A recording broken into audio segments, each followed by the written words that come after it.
Bonjour mes frères et sœurs. Bonsoir. Donc regagnez vos places, on va commencer la réunion. Donc, on est là ce soir pour entendre de la part du Seigneur, oui ou non? Hein? Je crois que le Seigneur veut encore nous bénir, nous parler, ouvrir notre esprit, ouvrir nos yeux afin que nous puissions voir à travers sa parole. Hein? Je vous exhorte, moi, avec vous ce soir, vraiment de garder notre cœur ouvert. Amen. Parce que chaque jour, on a quelque chose à apprendre avec le Seigneur. Hein, on est à l'école, comme on dit bien souvent, on est à l'école de Christ. Donc, être à l'école, ça veut dire qu'on a des comment? On a des devoirs. Et on a besoin d'écouter pour qu'on puisse faire bien nos devoirs. Hein? Donc ce soir, disposons nos cœurs et le Seigneur, je sais que le Seigneur va nous parler ce soir. Amen. Amen. Donc on accueille aussi des personnes qui sont en ligne. Bienvenue, que le Seigneur vous bénisse aussi de participer avec nous en direct. Et je crois que le Seigneur vraiment peut vous faire du bien.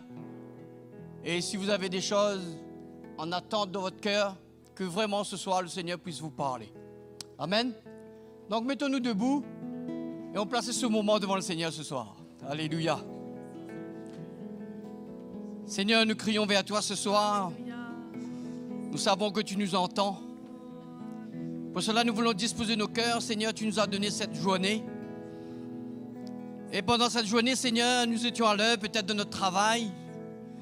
Mais tu nous as aussi préparé ce moment privilégié, Seigneur. D'être sur le ministère de ton Saint-Esprit pour entendre de ta part ce soir à travers ton serviteur. Que nos cœurs soient vraiment ouverts, afin que nous puissions saisir ce que tu as besoin de nous donner ce soir dans nos cœurs, afin que nous puissions, Seigneur, accomplir ta volonté, grandir de plus en plus dans l'esprit, devenir des hommes, des femmes faits à la stature parfaite de Christ. Pour cela, ce soir, Seigneur, que rien ne vienne faire obstacle dans nos cœurs. S'il y a lieu que nous avons besoin de nous repentir, Seigneur, que ce soir nos cœurs soient pendus assis. Parce que ta parole ne trouvera pas l'effet en nous. Mais si nous nous humilions devant toi, nous reconnaissons, Seigneur, que nous sommes incapables sans toi. Et c'est là, Seigneur, que tu prends plaisir à ce cœur contrit, brisé et humilié devant toi. Pour cela, ce soir, accorde à chacun de nous qui est là, même les personnes qui sont en ligne, Seigneur, que vraiment ce soir, ton Saint-Esprit peut vraiment les toucher et les encourager. Bénis aussi ta parole ce soir qui doit être apportée par ton serviteur. Seigneur, que ton esprit soit sur lui ce soir, que tu le oins, tu le mets des paroles dans sa bouche qui vient de ton trône, afin que ton peuple puisse réellement bénéficier, Seigneur, pleinement ce plan merveilleux que tu as préparé d'avance pour nous.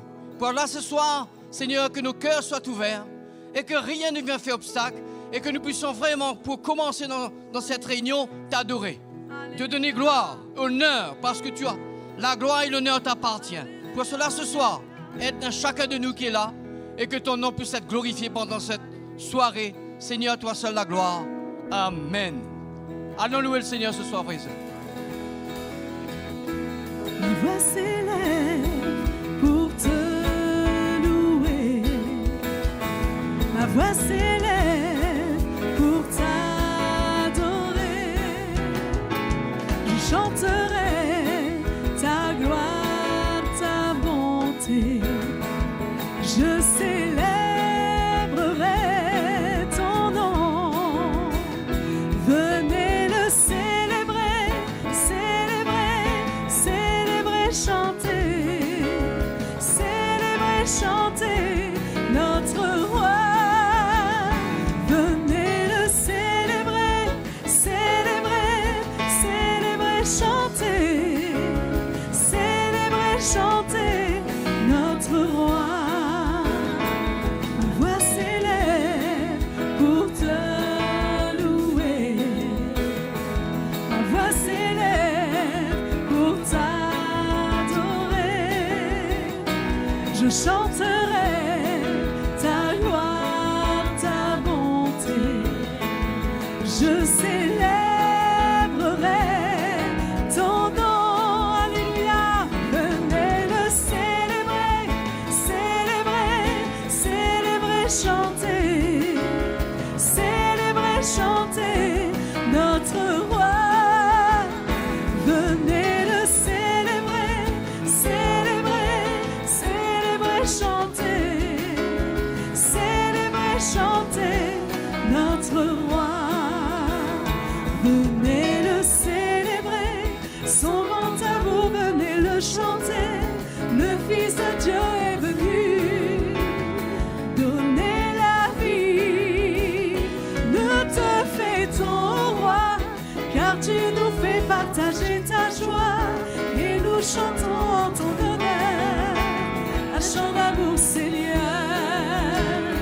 Venez le célébrer, célébrer, célébrer, chanter, célébrer, chanter notre roi. Venez le célébrer, célébrer, célébrer, chanter, célébrer, chanter notre roi. Venez le célébrer, son grand amour, venez le chanter. Le Fils de Dieu est venu donner la vie. Nous te fêtons, roi, car tu nous fais partager ta joie. Et nous chantons en ton honneur un chant d'amour, Seigneur. Alléluia. Célébrer, célébrer, chanter, célébrer, chanter notre roi. Venez le célébrer, célébrer, célébrer, chanter, célébrer, chanter notre roi. Venez le célébrer, célébrer, célébrer, chanter, célébrer, chanter notre roi. Venez le célébrer, célébrer, célébrer, chanter, célébrer, chanter notre roi. Célébrer, chanter notre roi. Célébrer, chanter notre roi.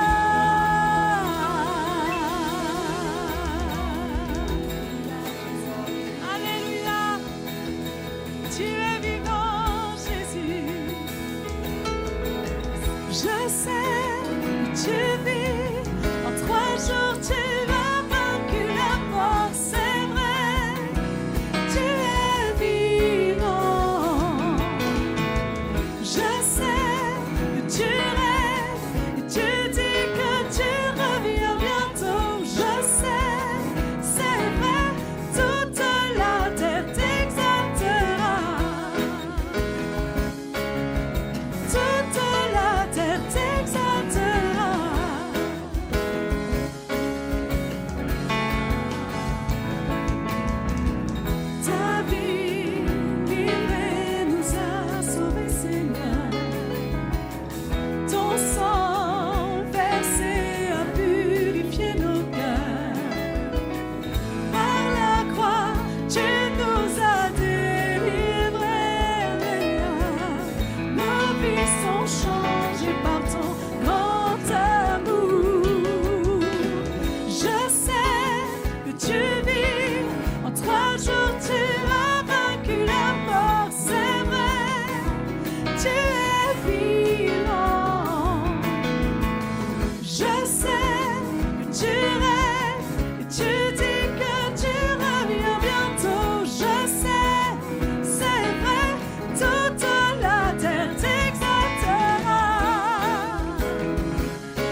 tu fais dans nos vies, Jésus.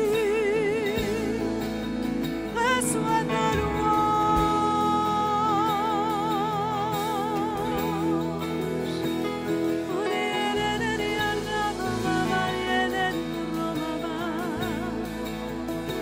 Alléluia, alléluia, adorons-le. Adorons le roi des rois, Seigneur des seigneurs.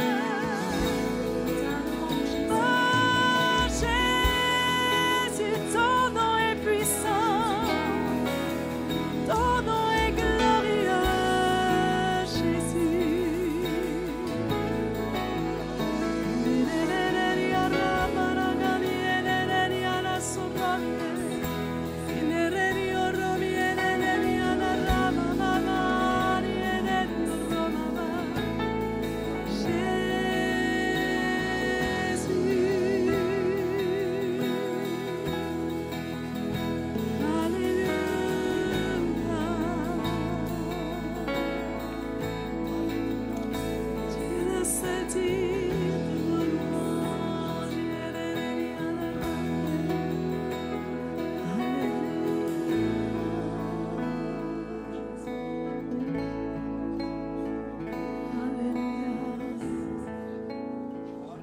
Tu mérites la gloire et l'honneur.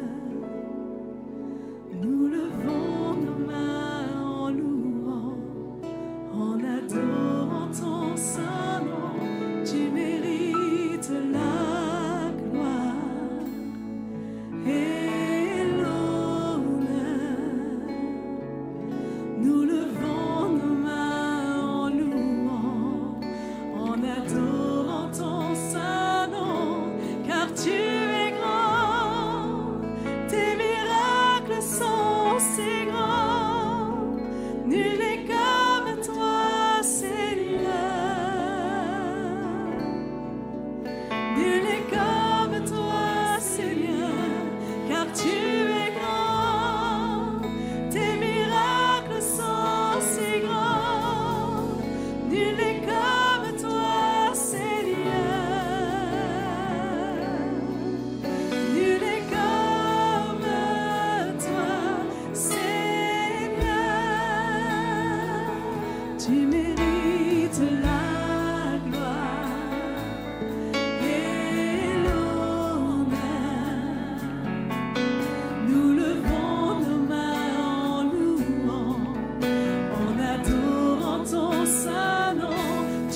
Alléluia, merci Seigneur, merci.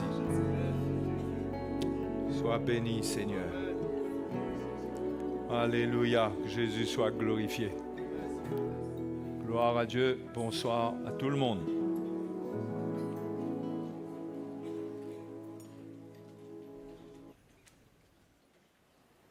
Sinon, on vous accueille tous. Bénis le Seigneur. Pour vous tous qui êtes là, je ne sais pas s'il y a des gens qui nous visitent ici pour la première fois. Est-ce qu'il y a quelqu'un qui nous visite ici pour la première fois? Première. Juste levez votre main. Ah, il y a un monsieur là-bas, on l'accueille.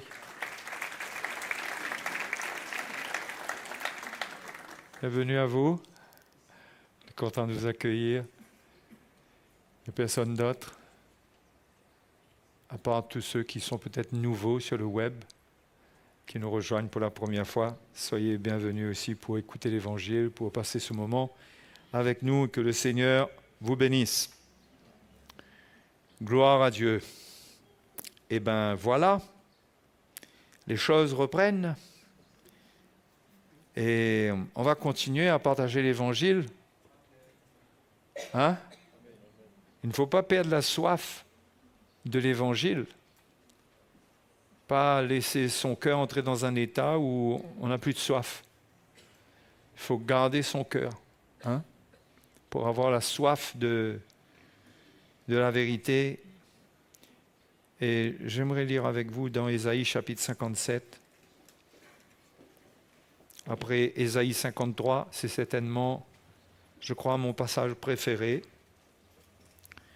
Mais ça m'est revenu à cœur lorsque le frère Mickey a partagé sur le cœur humble, contrit, brisé que Dieu cherche. Et ce passage parle clairement de cela. On voit que le Seigneur demande à ce qu'on fraye un chemin. Au verset 14, il est dit, on dira, frayez, préparez le chemin, enlevez tout obstacle du chemin de mon peuple. Car ainsi parle le Très-Haut, dont la demeure est éternelle et dont le nom est saint. J'habite dans les lieux élevés et dans la sainteté, mais je suis avec l'homme contrit et humilié, avec les esprits humiliés, afin de ranimer les esprits humiliés, afin de ranimer les cœurs contrits. Ça, c'est le point de contact, le point de rencontre entre Dieu et nous, c'est notre cœur. Dieu veut une communion avec son peuple. Et du temps de l'Ancienne Alliance, il avait certainement vu beaucoup de Juifs et aussi beaucoup d'hommes sur la terre qui certainement désiraient une communion avec lui et n'arrivaient pas et étaient brisés, contrits, ressentaient leur misère, avaient soif de Dieu. Et comment le Seigneur va préparer un plan, son plan, le plan de rédemption, pour que tous les obstacles qui existent entre lui et son peuple soient enlevés. Et c'est Jésus qui, bien sûr, va venir accomplir cela. C'est lui qui va enlever le premier obstacle pour les Juifs, c'est-à-dire la loi. La loi était un obstacle. Colossiens chapitre 2, verset 14 nous dit d'ailleurs, regardez, il a effacé, Colossiens 2, 14, il a effacé l'acte dont les ordonnances nous condamnaient et qui subsistait contre nous, et il l'a éliminé en le clouant à la croix.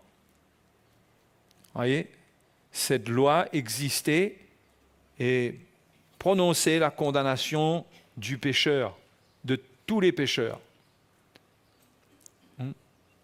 Et à cause de ce régime, Dieu ne pouvait pas venir à la rencontre de ceux qui souffraient, qui étaient dans l'abattement, dans leur cœur. Parce que cette loi ne permettait pas cela. Cette loi était basée sur une obéissance. il fallait une obéissance à des lois. Il y avait tout un système qui avait été mis sur pied et il n'y avait pas de grâce pour le pécheur, ou très peu. Et donc, Jésus est venu, il a effacé l'acte de la loi. Bien sûr que ce n'est pas la loi morale, ce n'est pas que le Seigneur est venu enlever les 10 commandements d'un point de vue moral, où maintenant on peut voler, on peut commettre l'adultère, on peut tuer. Ce n'est pas ça du tout. Mais c'est le régime, c'est l'esprit qui était attaché à cette loi, qui, au lieu d'encourager l'homme à s'approcher de Dieu, l'a mené à fuir loin de Dieu.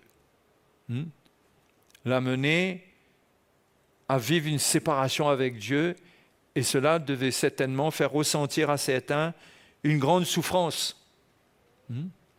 Donc le Seigneur a vu tout ça. Le Seigneur voit son peuple et il dit que bien que sa demeure est éternelle et qu'il habite dans les lieux élevés et dans la sainteté, mais il est avec l'homme contrit et humilié. Il ressent le cœur de l'homme contrit et humilié. Il y est sensible. Donc Jésus est venu pour enlever tout obstacle, non seulement la loi, mais l'obstacle du péché qui nous condamnait. Il a aboli cette loi de condamnation afin de permettre que nous puissions recevoir le pardon de nos péchés et être acceptés comme nous sommes, les péchés pardonnés, mais venant quand même dans un état faible. Mais le Seigneur a tout accompli pour que nous puissions avoir cette communion avec Dieu, avec lui, afin de trouver secours. Afin de trouver secours. L'Épître aux Hébreux nous dit, Hébreux chapitre 4,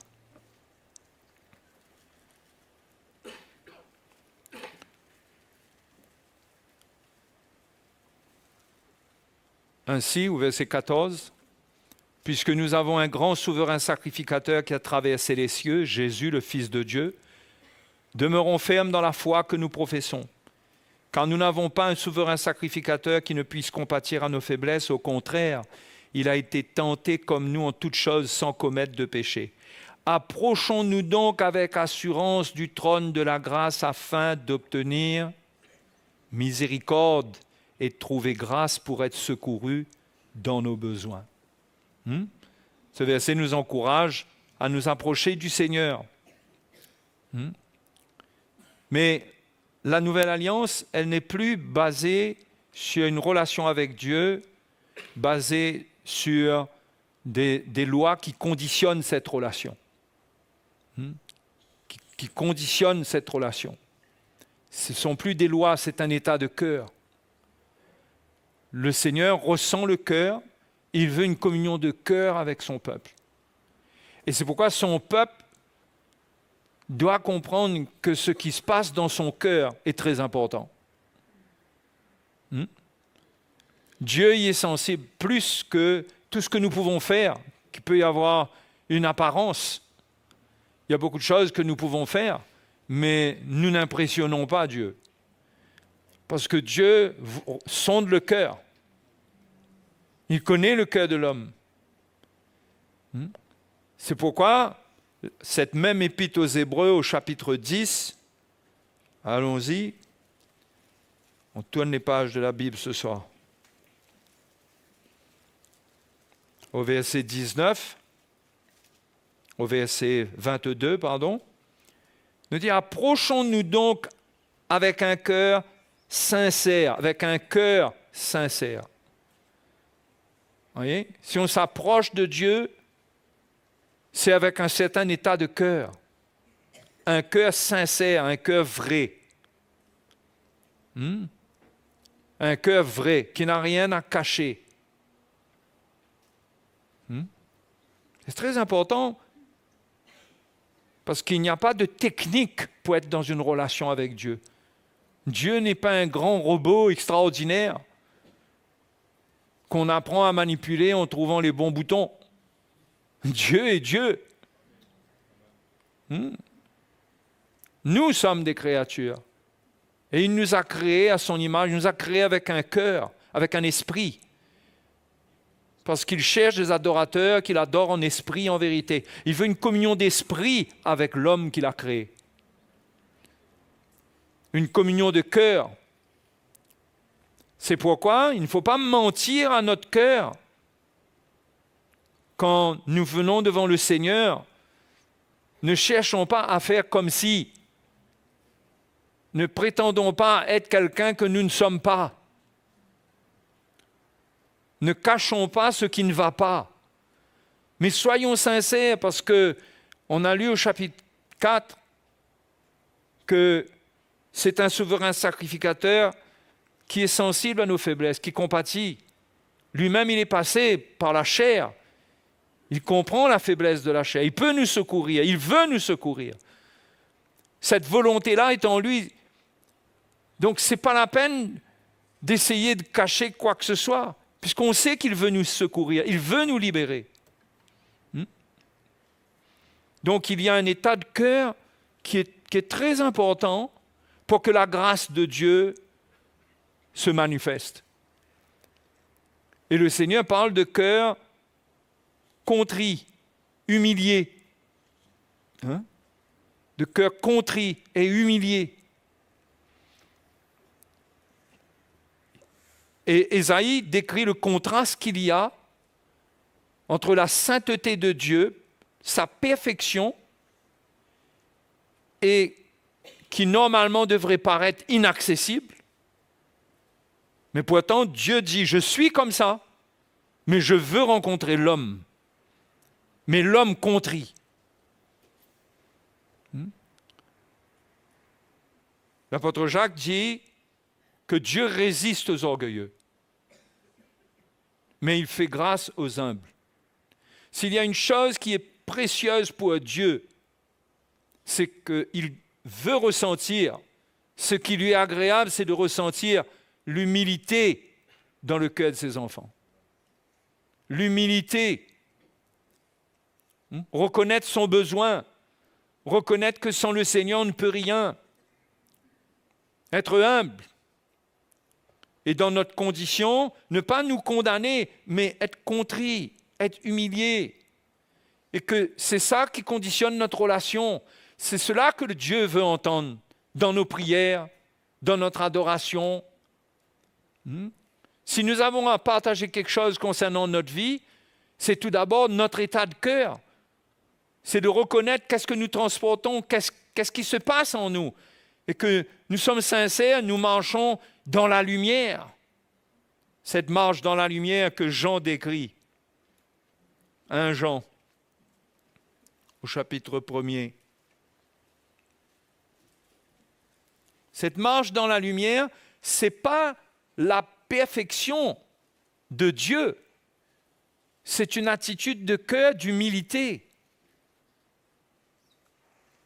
Et là encore, ça rappelle un peu ce que Ésaïe dit, lorsque Ésaïe dit, le Seigneur parle au travers de lui pour dire qu'il habite dans la sainteté, c'est que Dieu habite dans une lumière, il est dans la lumière. C'est une lumière inaccessible. Mais, au verset 5 du premier chapitre, Jean dit la nouvelle que nous avons apprise de lui et que nous vous annonçons, c'est que Dieu est lumière et qu'il n'y a point en lui de ténèbres. Si nous disons que nous sommes en communion avec lui et que nous marchions dans les ténèbres, nous mentons et nous ne pratiquons pas la vérité. Il parle de nous, là, les chrétiens. Mais si nous marchons dans la lumière comme il est lui-même dans la lumière, donc on peut marcher d'une manière que l'on est en communion parfaite avec Dieu.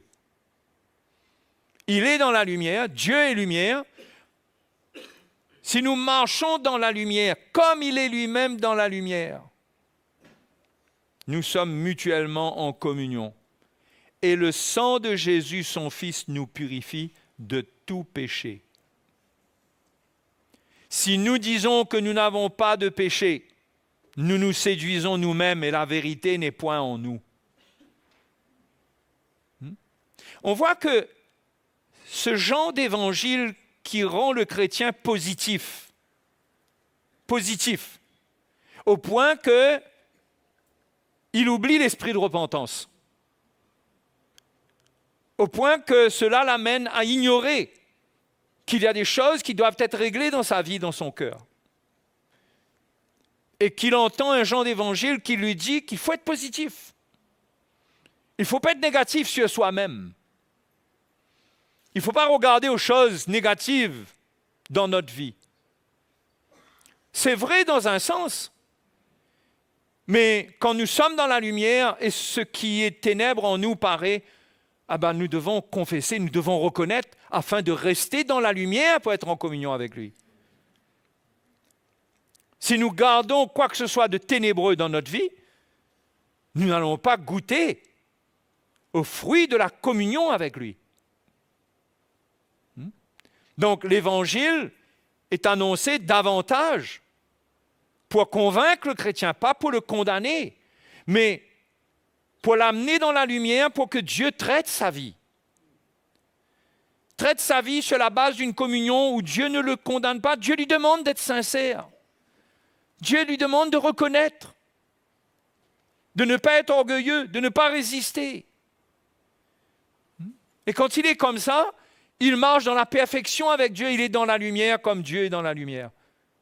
Mais, Jean dit, si nous disons que nous n'avons pas de péché, nous nous séduisons nous-mêmes et la vérité n'est point en nous. C'est ça marcher dans les ténèbres. C'est de justifier notre péché. Au lieu de le reconnaître, on le justifie. Et il y a des manières subtiles de justifier le péché dans notre vie, c'est-à-dire la nature de la chair, avec ses œuvres. On se justifie facilement en mettant la faute sur les autres, en disant que si je réagis comme ça, c'est à cause de l'autre. Ça vous est déjà arrivé, ça? C'est ça la marche dans les ténèbres. C'est qu'au lieu de reconnaître ce qui est en nous qui ne va pas, on accuse les autres.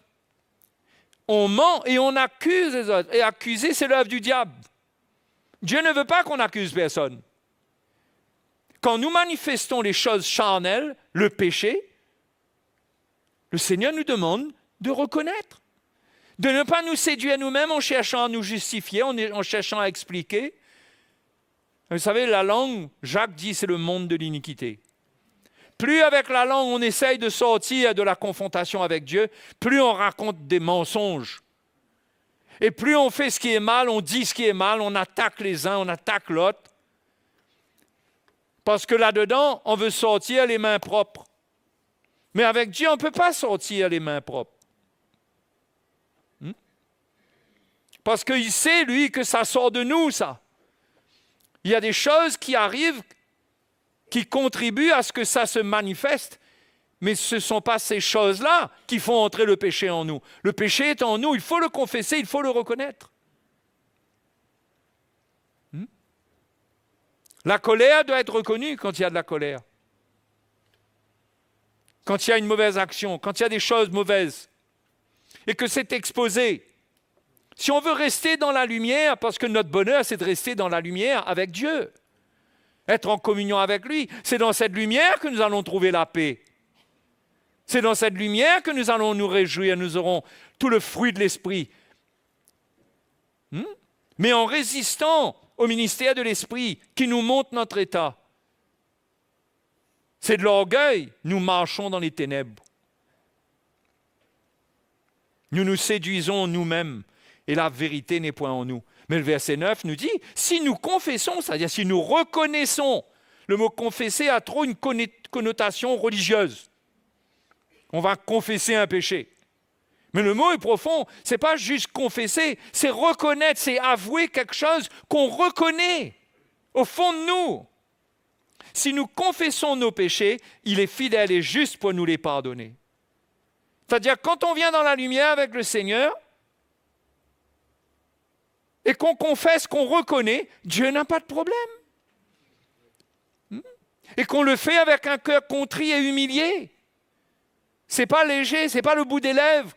C'est un cœur qui s'exprime. C'est pas une technique, c'est pas des choses qu'on dit parce qu'on a appris comment dire, comment prier. Mais c'est le fond de notre cœur qui vient avouer des choses et Dieu ressent notre cœur. Il ressent que nous-mêmes, nous sentons notre misère. Et cela nous justifie. Quand nous ressentons notre misère et que Dieu ressent cela, c'est suffisant pour le Seigneur. Et là, il est fidèle et juste pour nous les pardonner. Parce qu'il ne nous demande pas une perfection absolue. Il est juste, le Seigneur. Et il est fidèle. Il est toujours là. Mais il faut rester dans la lumière en reconnaissant ce que nous sommes, ce que nous avons fait, ce qui sort de nous. Il faut le reconnaître sans accuser personne. Même s'il est peut-être vrai que c'est provoqué par d'autres. Mais Jésus a dit que toutes les mauvaises pensées, l'adultère, le vol et tout ça, ça vient du cœur. Ça vient du cœur de l'homme. Ça ne rentre pas, ça vient de son cœur. Quand ça se manifeste, il faut le reconnaître. Quand nous vivons cela, eh ben, nous sommes purifiés de nos péchés. Si nous confessons nos péchés, il est fidèle et juste pour nous les pardonner et pour nous purifier de toute iniquité. Pourquoi est-ce qu'il met iniquité en plus du péché? Parce que l'iniquité, c'est peut-être une attitude où nous avons tendance à mentir, à ne pas admettre la vérité, à ne pas nous repentir, à essayer de faire croire autre chose. Nous trichons. Peut-être que nous avons eu un moment où nous avons résisté comme ça. Eh bien, non seulement notre péché est pardonné, mais notre iniquité aussi peut être purifiée. C'est-à-dire pour le Seigneur, quand nous revenons devant lui d'une manière sincère, il nous libère.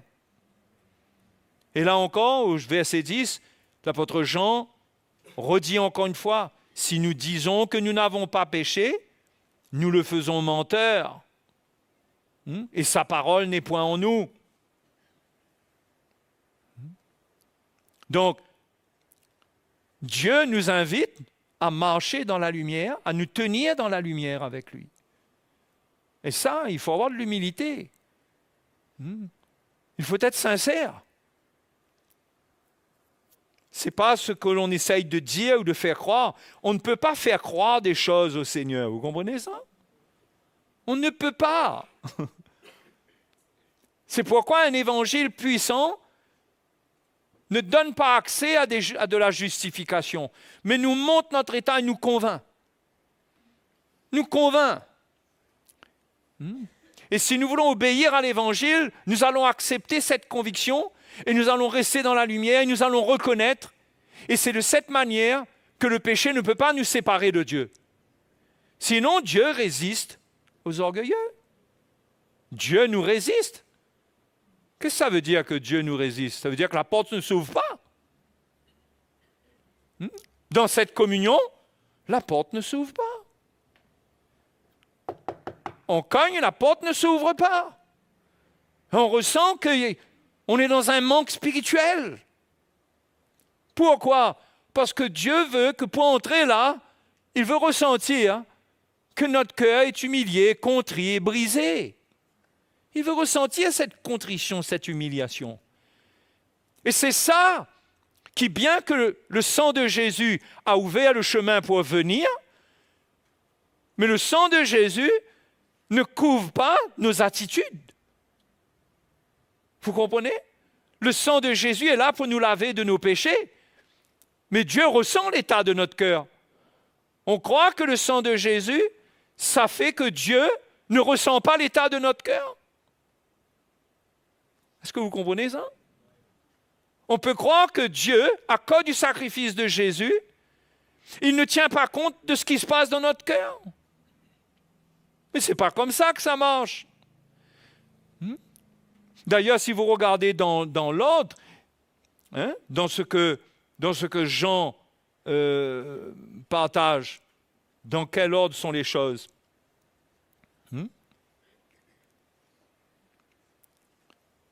Le verset 7 dit, « Mais si nous marchons dans la lumière, comme il est lui-même dans la lumière, nous sommes mutuellement en communion. Et le sang de Jésus, son Fils, nous purifie de tout péché. » Dans quel ordre est-ce que c'est écrit là?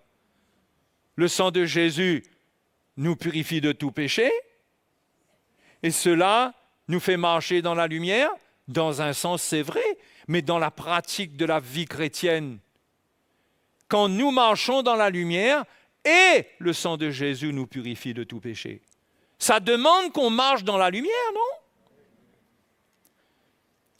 Sinon, Dieu peut nous résister. Et nous allons être fatigués avec notre état. Nous allons garder ce qui est mauvais en nous, ça va nous tourmenter. Quelque part, ça peut même être notre correction, notre châtiment. Mais reconnaissons. Pourquoi faire comme si de rien n'était? Pourquoi donner une figure spirituelle? Pourquoi donner l'impression que tout va bien, qu'on n'a rien fait? Le Seigneur veut qu'on ait ce cœur-là contrit et humilié, où on reconnaît notre état. Et il sait ressentir le cœur de ceux qui sont comme ça. Il le ressent, il le dit. Et au fait, le chemin a été frayé pour ce genre de communion entre un Dieu saint et des pécheurs rachetés qui ont le cœur contrit et humilié.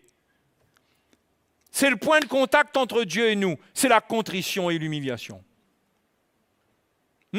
C'est le point de contact. Même jusqu'à aujourd'hui en tant que chrétiens, nous abandonnons cela, mais nous avons de l'orgueil. Nous sommes des orgueilleux, nous allons venir dans la présence de Dieu avec arrogance, comme des fils de Dieu, comme des enfants de Dieu qui réclament certaines choses, qui presque sont prêts à commander le Seigneur parfois dans la prière. Mais ce n'est pas comme ça les choses. La communion avec Dieu, c'est un état de cœur où on est contrit. On est sensible à ce qu'il y a dans notre cœur parce que Dieu est sensible. Il voit ce qui se passe dans notre cœur. D'accord?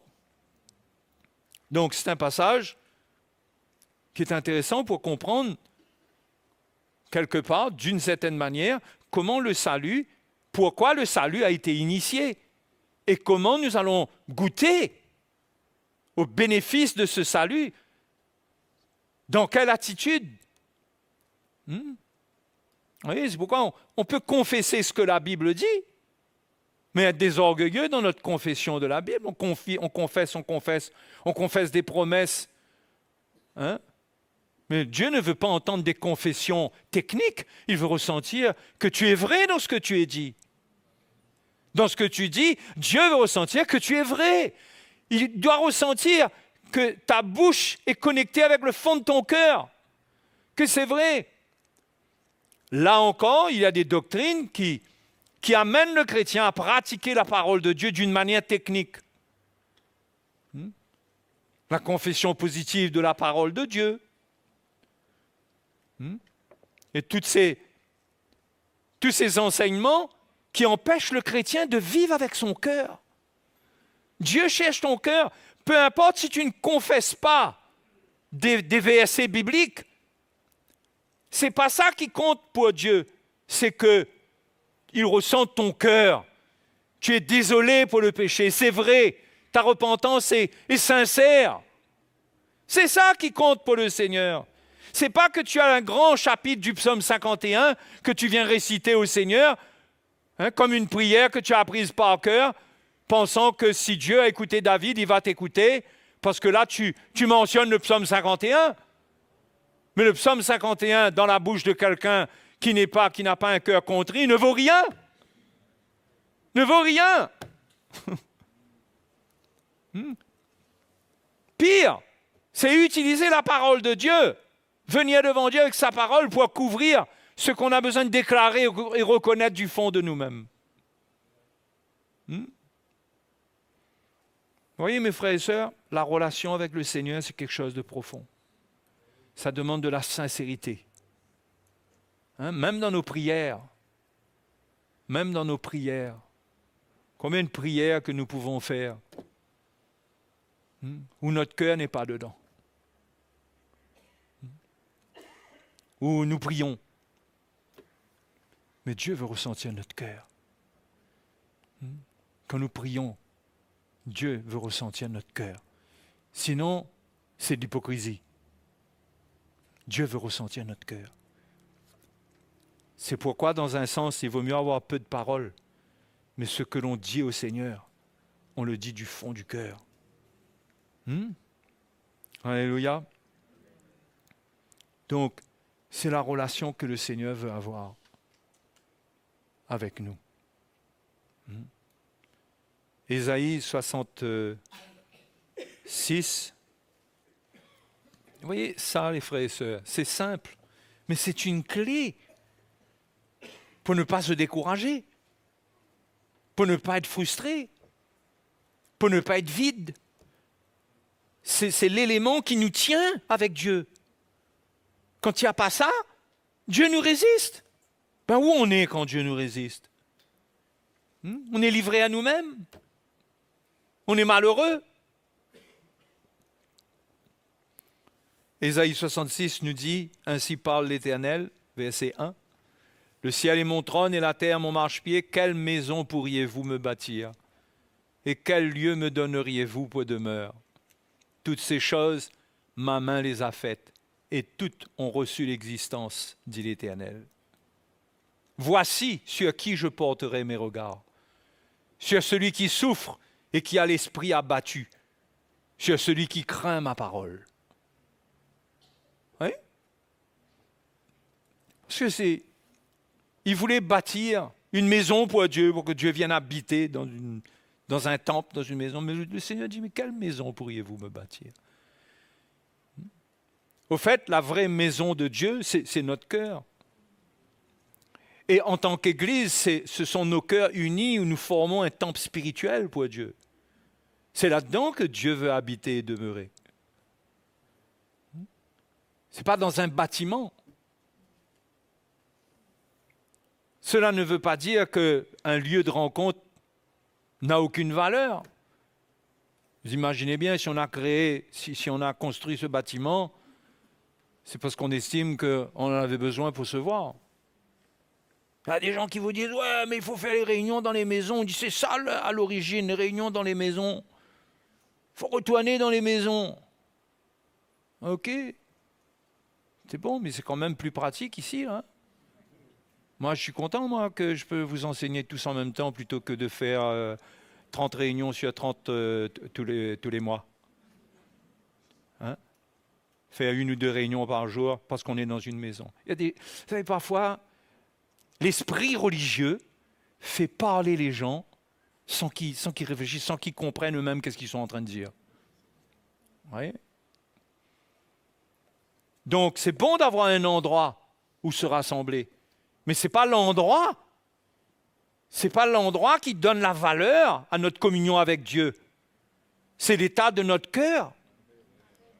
Et Dieu dit, ce n'est pas la maison que vous allez me bâtir, ce n'est pas ça le point. Il dit, voilà sur qui je porterai mes regards, sur celui qui souffre. Il parle de quoi? Il ne parle pas de celui qui souffre physiquement, là. Il parle de celui qui intérieurement, il souffre, il a l'esprit abattu.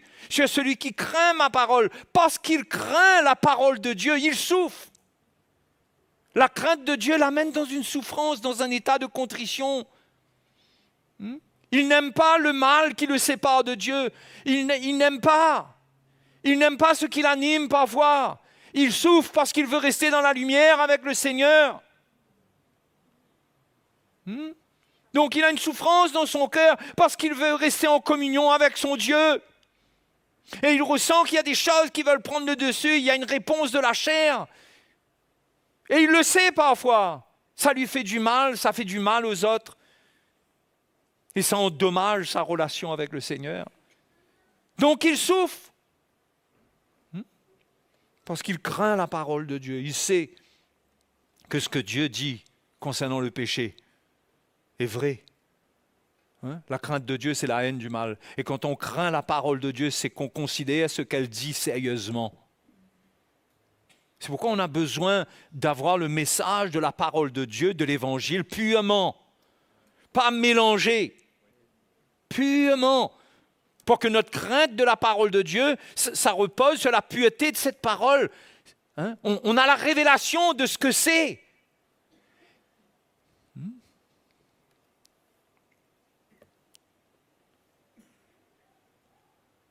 Que dit Jacques chapitre 4, verset 7? Verset 6. Je l'ai cité, mais on va le relire. On va le lire.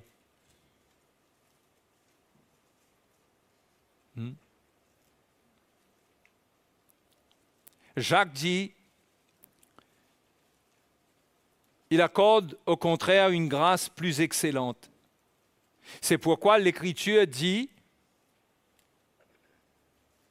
Dieu résiste aux orgueilleux, mais il fait grâce aux humbles. Soumettez-vous donc à Dieu, résistez au diable, et il fuira loin de vous. Ça, c'est numéro 1.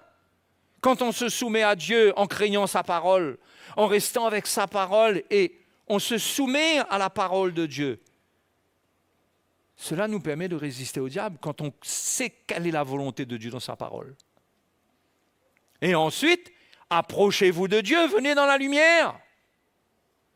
Approchez-vous de Dieu et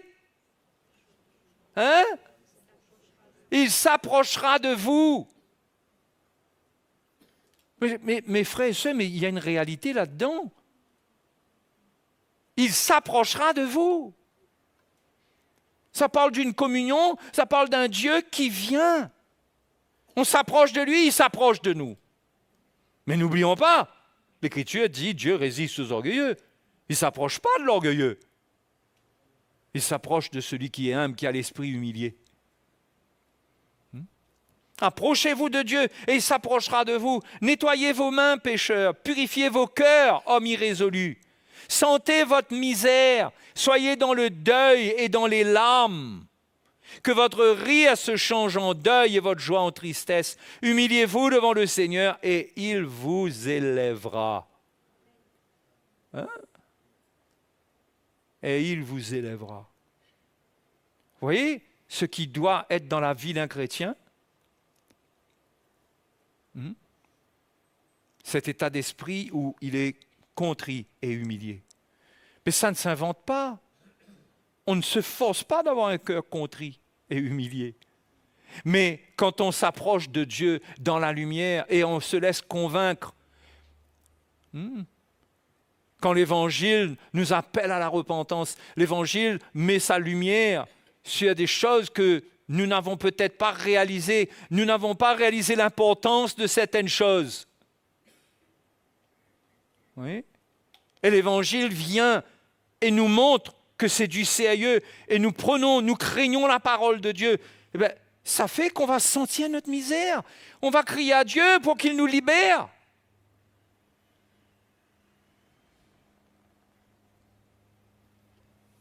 Humiliez-vous devant le Seigneur et il vous élèvera. Il y a des promesses merveilleuses de la part du Seigneur pour celui qui est humble, non? Donc je reviens à Ésaïe qui dit, donc Dieu dit, je suis avec l'homme contrit et humilié, afin de ranimer les esprits humiliés, afin de ranimer les cœurs contrits.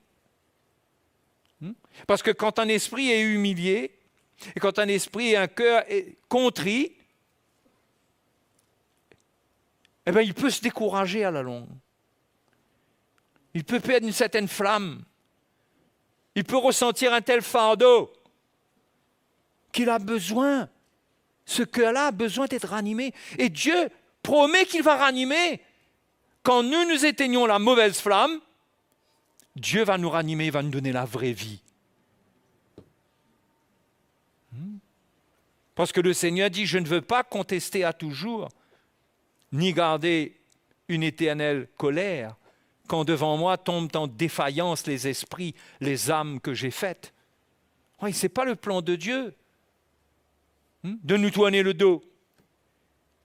Mais si nous sommes orgueilleux, il nous résiste. Mais ce n'est pas son cœur, sa volonté. Ce n'est pas sa première volonté, ça.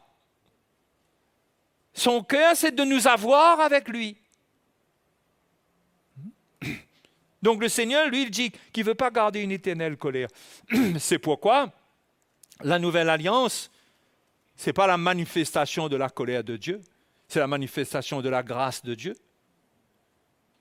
Hein? Ça permet qu'il n'y ait pas de colère de Dieu. Mais sous l'ancienne alliance, il y avait une colère de Dieu qui venait parce que les Israélites brisaient ses lois, transgressaient la loi de Dieu établie comme une alliance entre eux et lui. Et la transgression provoquait la colère de Dieu. C'est pourquoi aujourd'hui, notre communion avec Dieu n'est pas basée sur des lois. Notre communion avec Dieu est basée sur une sincérité de cœur. Le Seigneur nous a pardonné nos péchés, il nous a accueillis comme ses enfants. Maintenant, ce n'est plus basé sur des lois, notre communion avec lui, sur ce qu'on va pratiquer, mais c'est basé sur un état de cœur. Il n'y a plus de loi. La loi dont les actes, cet acte qui nous condamnait, a été effacé pour que nous puissions venir à Dieu dans la lumière comme nous sommes, avec notre problème, et qu'on le reconnaisse et qu'on parle à Dieu. Mais si on ne le reconnaît pas, on est un orgueilleux, Dieu nous résiste. Et c'est comme cela qu'il n'y a pas l'œuvre de Dieu dans la vie de beaucoup de chrétiens, parce qu'ils ne s'humilient pas pour reconnaître le besoin de Dieu. Ils ne viennent pas devant Dieu avec leurs besoins spirituels, mais ils veulent imposer à Dieu leurs besoins souvent naturels. C'est ça qu'ils veulent faire entendre, et c'est de l'orgueil. Ça vient du monde. Ça vient du monde de nous faire prier comme ça. Jacques chapitre 4. Allons-y.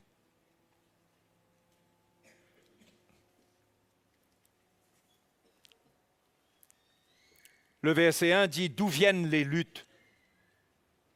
D'où viennent les luttes et d'où viennent les querelles parmi vous? Il n'y a pas de paix là. Il n'y a que des troubles.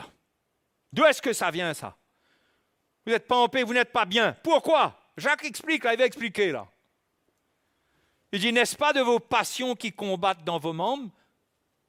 Vous convoitez et vous ne possédez pas. Parce que Dieu vous résiste, Dieu ne vous donne pas ce que vous convoitez. Vous êtes meurtrier et envieux, c'est-à-dire vous commencez à porter des pensées en vous qui sont mauvaises envers votre prochain, et vous ne pouvez pas obtenir. Vous avez des querelles et des luttes. Et vous ne possédez pas parce que vous ne demandez pas. Et vous demandez et vous ne recevez pas parce que vous demandez mal dans le but de satisfaire vos passions. Adultères que vous êtes, ne savez-vous pas que l'amour du monde est inimitié contre Dieu? Voyez, peut-être qu'on ne vit pas dans l'adultère humain, mais on vient avec des prières qui démontrent notre adultère par rapport au Seigneur qui est notre époux. Et on peut avoir des prières, c'est presque comme si que quelqu'un, il parle clairement de son adultère à son conjoint. Et son conjoint doit l'accepter. Et son conjoint, il faut même donner ce qu'il demande. Je ne sais pas si vous comprenez là. C'est un peu ce genre de rapport là entre le Seigneur et nous, quand nous convoitons les choses du monde et que nous venons et nous prions et nous demandons mal, nous demandons des choses pour satisfaire notre passion, pour satisfaire notre côté adultère. Mais comment est-ce possible? Adultère que vous êtes, ne savez-vous pas que l'amour du monde est inimitié contre Dieu? Celui qui veut être ami du monde se rend ennemi de Dieu. Croyez-vous que l'Écriture parle en vain? C'est avec jalousie que Dieu chérit l'esprit qu'il a fait habiter en nous. Dieu a fait habiter son esprit en nous. Ce n'est pas pour vivre dans l'adultère, c'est pour vivre avec lui dans la lumière. Ce n'est pas pour convoiter les choses du monde, c'est pour désirer les choses d'en haut. Donc, on peut avoir cette vie où on cherche une communion avec Dieu pour notre chair, pour le bien-être de la chair. Et vous savez combien de doctrines enseignent cela? La foi pour la prospérité, la foi pour ceci, pour cela. Et tout cela, ce n'est que de la convoitise. On a convoité, on a vu, on désire, on demande à Dieu maintenant, Seigneur, s'il te plaît, satisfais ma convoitise. Bien sûr qu'on ne le dira jamais comme ça. Mais ça porte cette odeur-là, notre prière. Le Seigneur veut qu'on cherche les choses d'en haut, Colossiens chapitre 3. Cherchez les choses d'en haut et non celles qui sont sur la terre. Et là, quand on cherche les choses d'en haut, on reconnaît notre misère, on n'a pas les choses d'en haut. Matthieu chapitre 5, regardez.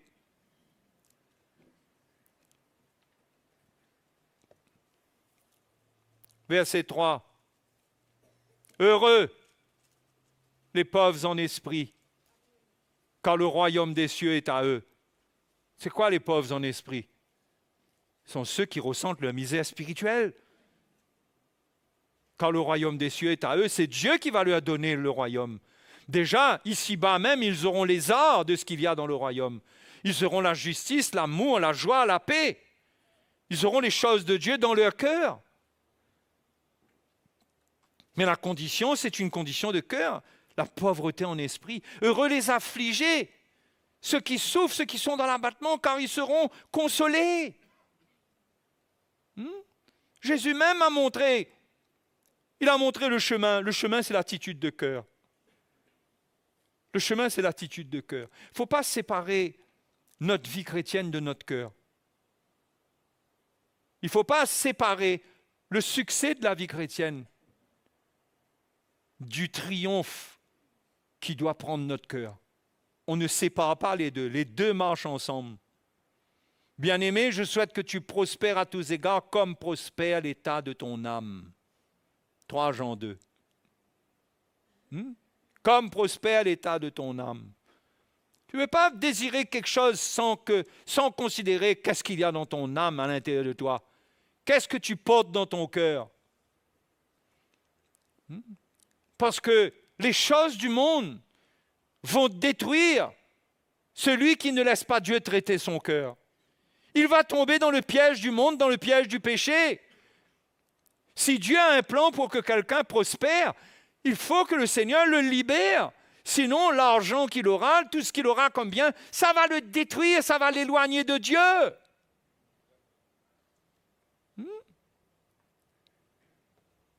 Si on veut prospérer, déjà, on ne devrait pas vouloir prospérer, parce que la Bible dit ceux qui veulent s'enrichir tombent dans le piège. Ça ne devrait pas être une volonté en nous.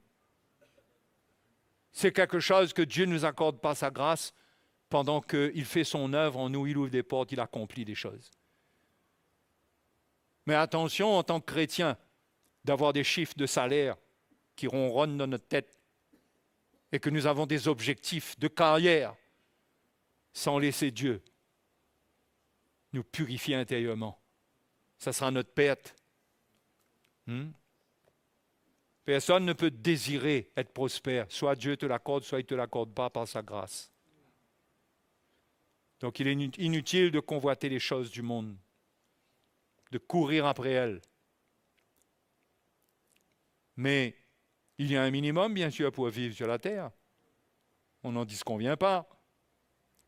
Mais attention aux excès et vouloir s'enrichir.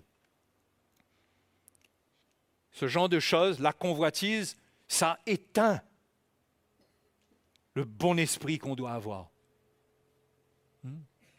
Ça souffle sur la flamme pure de l'esprit en nous, la convoitise.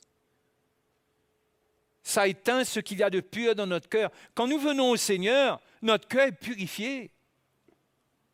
Les premiers jours sont des jours d'un premier amour. D'un premier amour. On aime le Seigneur.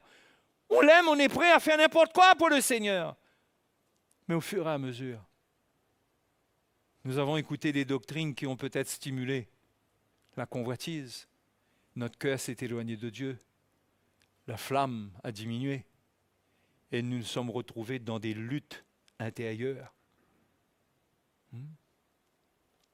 Mais le Seigneur veut ramener, parce qu'il dit, humiliez-vous devant le Seigneur et il t'élèvera. Hein? Le mot veut dire, et il te réveillera. Il te réveillera. Ça correspond à ce que Ésaïe dit, afin de ranimer les esprits contrits. Les esprits contrits, afin de les ranimer. Mes frères et mes sœurs, si nous marchons dans la pureté avec le Seigneur va nous ranimer. Alléluia. Hein? Et on va être bien. On ne va pas suivre le Seigneur lourd. On va ressentir que notre cœur est dans la paix, dans la joie. Méfions-nous de notre orgueil subtil.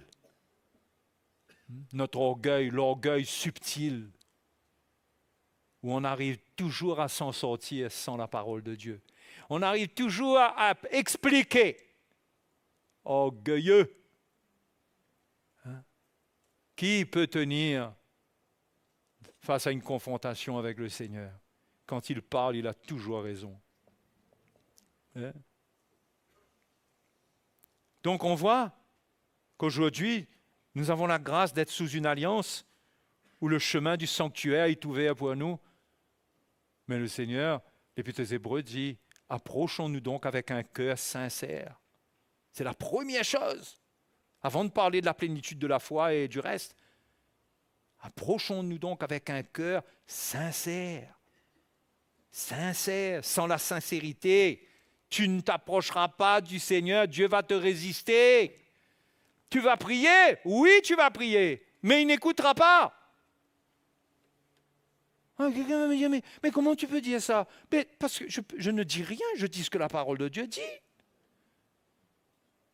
Hein? La Bible nous dit que même la prière de l'insensé, c'est une abomination. Il y a des prières qui sont même abominables, parce qu'elles viennent de la chair, elles ne prennent pas en considération le cœur de Dieu. C'est pour nous, c'est pour notre convoitise. Et on ose venir devant Dieu et prier et réclamer au nom de Jésus. Et on ose utiliser le nom de Jésus pour réclamer. Mais qui on est? Qui on est? C'est comme ça là, que les fils de Séva, c'est comme ça qu'ils se sont pris une volée de bois vert avec l'homme qui était possédé là. Ils venaient chasser les démons au nom de Paul et au nom de Jésus. Au nom de Jésus que Paul prêche. Ah ben, ils sont sortis de là blessés. Ils n'utilisent pas le nom de Dieu avec iniquité. Paul dit à Timothée que celui qui invoque le nom du Seigneur, qu'il s'éloigne de l'iniquité. C'est-à-dire cet état de cœur qui est orgueilleux. Hein? Cet état de cœur, d'orgueil, plein d'iniquité, plein de fausseté, de tricherie. Il dit, si quelqu'un invoque le nom du Seigneur, eh bien, qu'il s'éloigne de l'iniquité, qu'il s'éloigne de la fausseté. Ah là, il trouvera le Seigneur. Là, il trouvera le Seigneur. Et quand on trouve le Seigneur, quand on vit dans la communion avec le Seigneur, il y a un parfum dans notre cœur, il y a un parfum dans notre vie. On a une parole qui est dans notre cœur, qui a pris notre vie parce qu'on s'est humilié, parce que Dieu a travaillé en nous, il nous a brisés, il a mis sa parole dans notre cœur. L'expression de notre parole, c'est le cœur qui est changé, ce n'est pas des versets qu'on répète, c'est un cœur changé. Hein? Dans lequel il y a de l'humilité, il y a l'amour, il y a la douceur, il y a le fruit de l'esprit. C'est ça que Dieu cherche. Ce n'est pas des grands connaisseurs et de grands théologiens. Ce que Dieu veut, ce n'est pas de faire de vous des grands connaisseurs de la Bible. Il veut entendre votre cœur. Et il est glorifié par l'homme qui parle sincèrement, qui est sincère. Tu es tombé et tu viens parler sincèrement et tu viens t'humilier devant le Seigneur. Dieu aime ça. Il n'aime pas le péché, hein? Mais il t'aime, il t'accepte, il te justifie, il te pardonne, il te purifie. Tu viens avec fausseté devant le Seigneur pour essayer d'expliquer ton cas et mener procès contre quelqu'un en expliquant qui a tort, qui a raison. Moi, je te dis, tu crois que la porte est ouverte, mais elle est fermée. Dieu résiste aux orgueilleux. OK? Et pour terminer, le Seigneur parle donc de châtiments qui sont venus au verset 17 d'Ésaïe 57. Il dit à cause de son avidité coupable. Une meilleure version pourrait dire à cause de l'iniquité de sa convoitise. Je me suis irrité et je l'ai frappé et je me suis caché dans mon indignation. C'était comme ça sous l'Ancienne Alliance. C'était le châtiment et Dieu se cachait. Vous comprenez c'était quoi là? Mais nous, Dieu ne veut pas se cacher à nous. Les conséquences, c'est quoi? Et le rebelle a suivi le chemin de son cœur. Parce que quand Dieu ne te garde pas dans ce qui n'est pas bon dans ta vie, mais tu vas prendre le chemin de ton cœur. Tu vas suivre ce qui est dans ton cœur. Parfois, on ne prend pas le temps de crier au Seigneur pour lui demander sa volonté concernant les choses de notre vie qui sont sérieuses, qui sont importantes. Mais quelque part au fond de nous, nous avons le désir que Dieu nous donne ce que nous voulons. Et nous sommes, ça c'est une chose, ça il n'y a pas de problème. Humainement, normal, on demande à Dieu, on a un désir, on veut, on demande à Dieu. Mais ce qui n'est pas bon, c'est quand nous avons une attitude dans notre cœur où nous ne sommes pas prêts de lâcher notre projet, ce que nous envisageons de faire. Et nous feignons, nous faisons semblant de peur, vous prenez ça pour de la paresse. Nous feignons, nous faisons semblant de demander au Seigneur ce qu'il pense. Si c'est possible, mais en réalité, au-dedans de nous, nous ne sommes pas prêts à lâcher. Iniquité. Et Dieu voit. Dieu voit.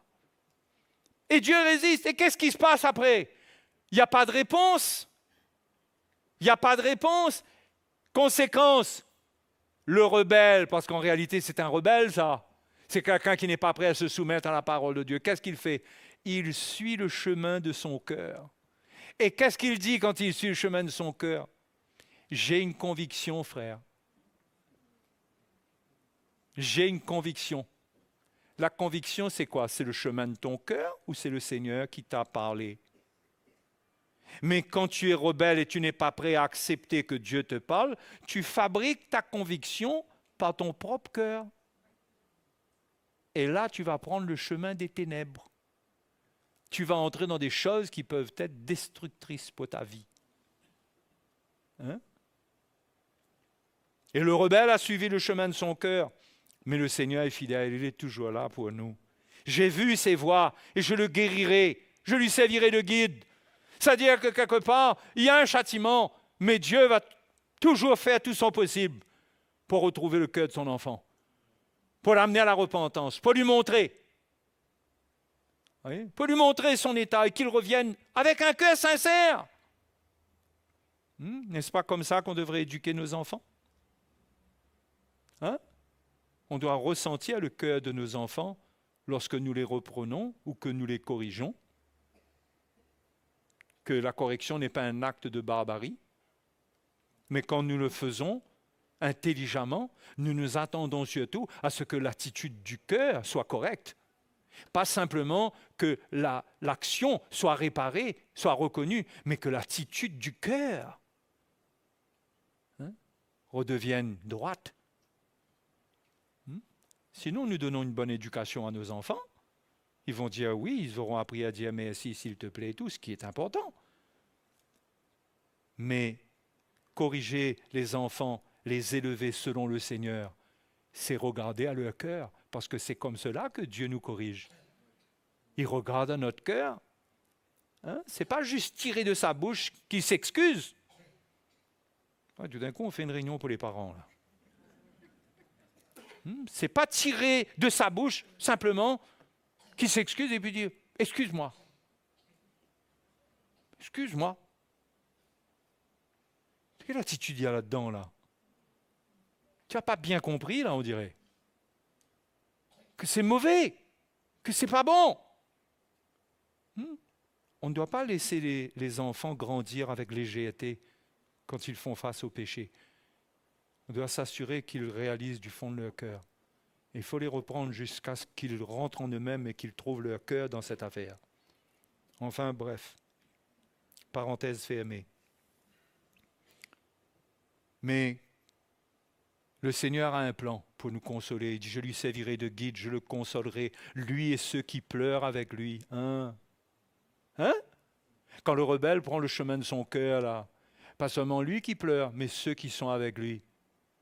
Il y a combien de foyers qui sont concernés par ça? Quand on refuse de se soumettre à la volonté de Dieu et que le foyer se casse et se détruit, on pleure, mais ceux qui sont avec nous pleurent aussi avec nous. Espérons que cette parole va s'accomplir. Mais ce n'est pas une promesse à prendre avec un cœur léger.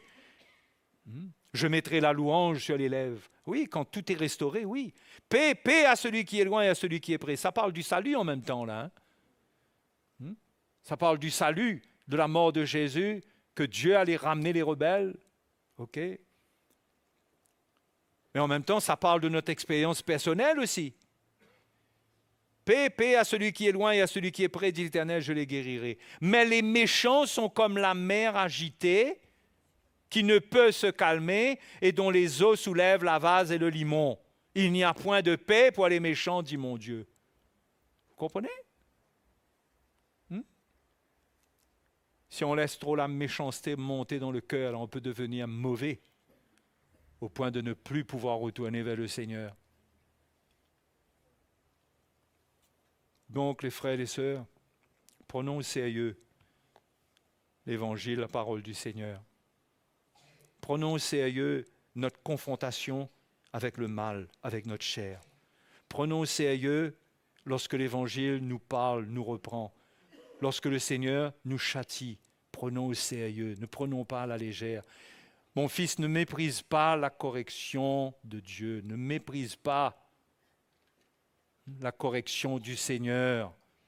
Considère, quand il te châtie, c'est parce qu'il t'aime, c'est pas pour qu'il te détruise, mais considère et reviens devant lui cette fois avec un cœur sincère et il va te purifier de ton iniquité, toutes tes attitudes et tout ce que tu as manifesté. Il va te purifier de tout cela et tu vas te retrouver une communion avec le Seigneur. Parce que Dieu est toujours là. Il est là pour nous, il ne veut pas nous perdre, il dit je ne veux pas laisser les âmes que j'ai faites périr. Je ne veux pas ça. C'est pourquoi on note les obstacles. C'est pourquoi dans l'Église, on n'amène pas de loi. On ne fait pas comprendre à quelqu'un quand il se repent sincèrement qu'il a besoin de faire quelque chose encore en plus. On s'assure qu'il est en contact avec le cœur de Dieu. Et s'il y a une repentance sincère et on peut témoigner de cela, eh bien c'est fini.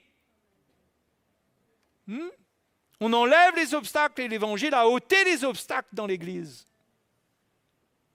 pour que les chrétiens viennent au Seigneur eux-mêmes sincèrement et Dieu ressente leur cœur et ils ressentent le cœur de Dieu.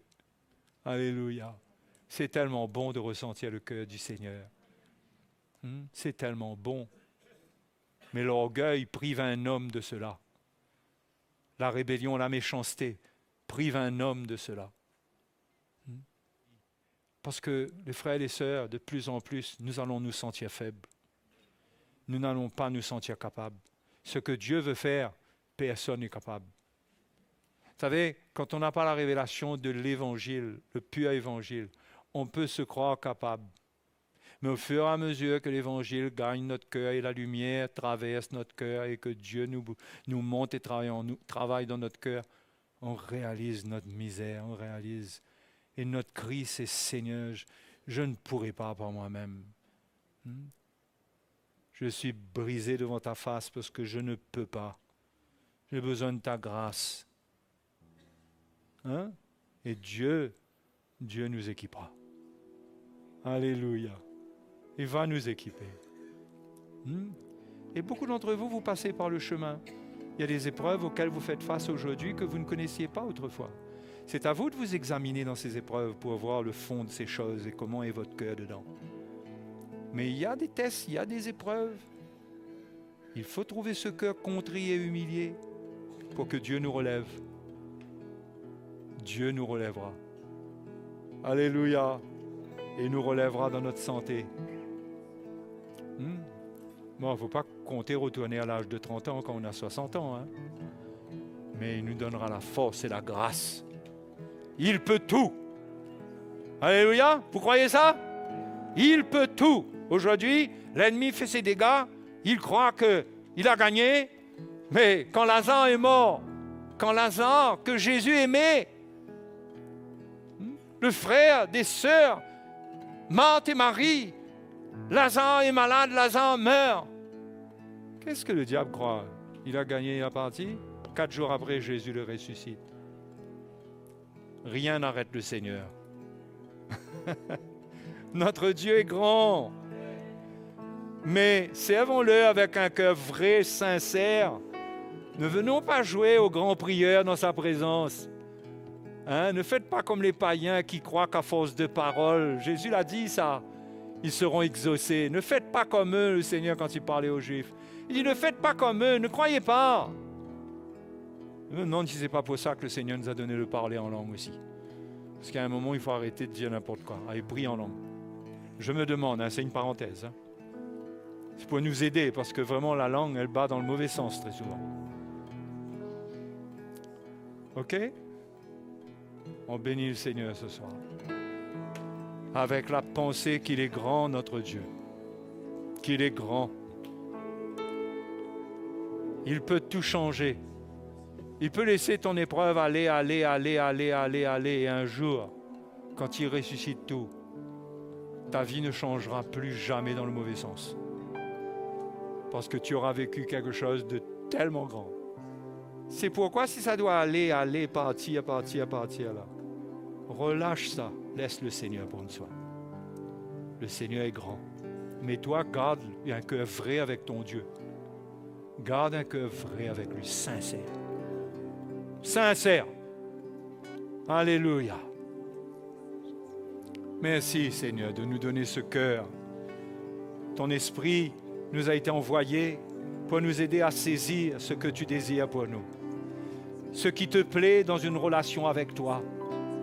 Seigneur, fais-nous découvrir les trésors de ta parole. Tu nous as enseigné par ton serviteur pendant cette conférence. Nous avons compris, mais Seigneur, aide-nous à remémorer ces paroles. Aide-nous à nous en rappeler. Aide-nous, Seigneur, pour que notre cœur ne se lasse pas de chercher, de comprendre et d'accepter de nous humilier devant toi. Seigneur, nous bénissons ton nom parce que c'est le chemin de la croix qui sauve. C'est le chemin qui mène à la résurrection. C'est le chemin qui nous fait bénéficier de la grâce de Dieu sans le concours de notre force, de notre intelligence vaine. Mais tu fais toutes choses. Tu feras toutes choses, Seigneur. Nous te faisons confiance. Nous avons foi en toi. Nous te bénissons. Sois béni ce soir. Qui veut bénir Jésus ce soir? Hein? Vous voulez bénir Jésus ce soir? Hein? Et le louer, le remercier. Que le Seigneur ranime nos esprits contrits s'ils sont contrits. Alléluia, nous te bénissons. Oh, gloire à Dieu. Gloire à Dieu, gloire à Dieu, gloire à Dieu. Soyons encouragés ce soir. Bénissons le nom du Seigneur. Bénissons le nom de Jésus. Alléluia, merci Seigneur. Merci pour ta grâce. Merci Seigneur. Alléluia. Bénissez le nom de Jésus. Jésus prend soin de nous.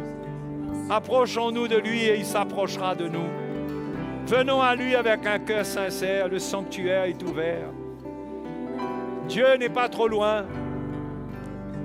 Dieu n'est pas loin du tout. Dieu est là.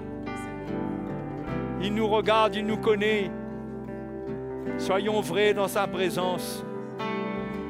Il n'aime pas l'esprit religieux. Il n'aime pas l'hypocrisie. Il n'aime pas ce qui s'exprime de l'homme qui ne vient pas de son cœur. Il n'aime pas ce qui est fabriqué. Il aime des cœurs qui sont vrais. Que lorsque la bouche parle, elle dit ce que le cœur contient. Alléluia. Trouvons cela dans notre cœur. Trouvons les paroles vraies et glorifions Jésus.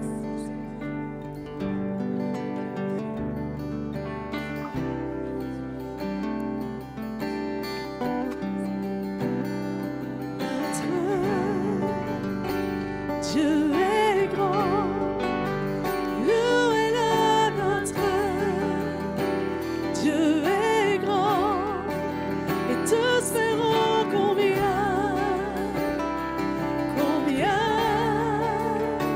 Dieu est grand.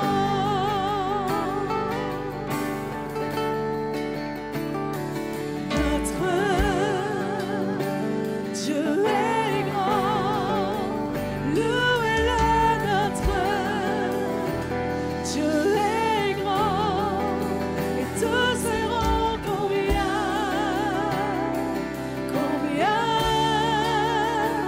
Dieu est grand, notre Dieu est grand. Notre Dieu est grand, louez-le notre Dieu est grand, et tous verront combien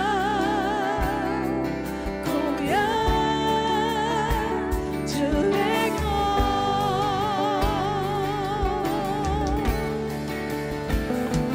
Le nom le plus élevé dit d'être loué. Nos cœurs verront combien Dieu est grand.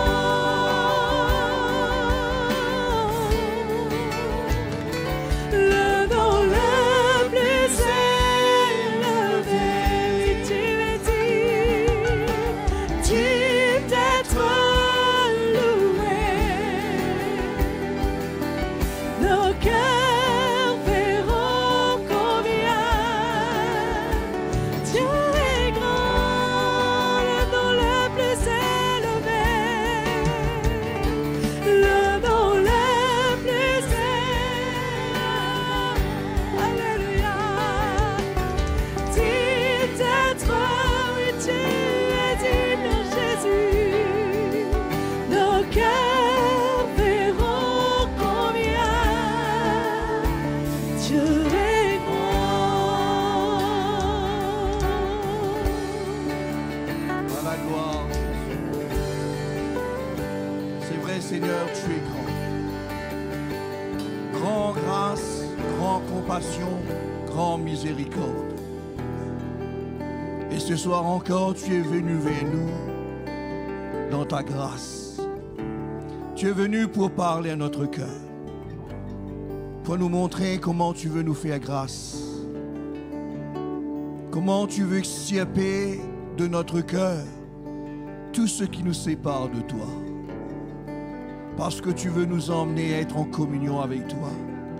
Tu veux nous emmener à avoir part avec toi.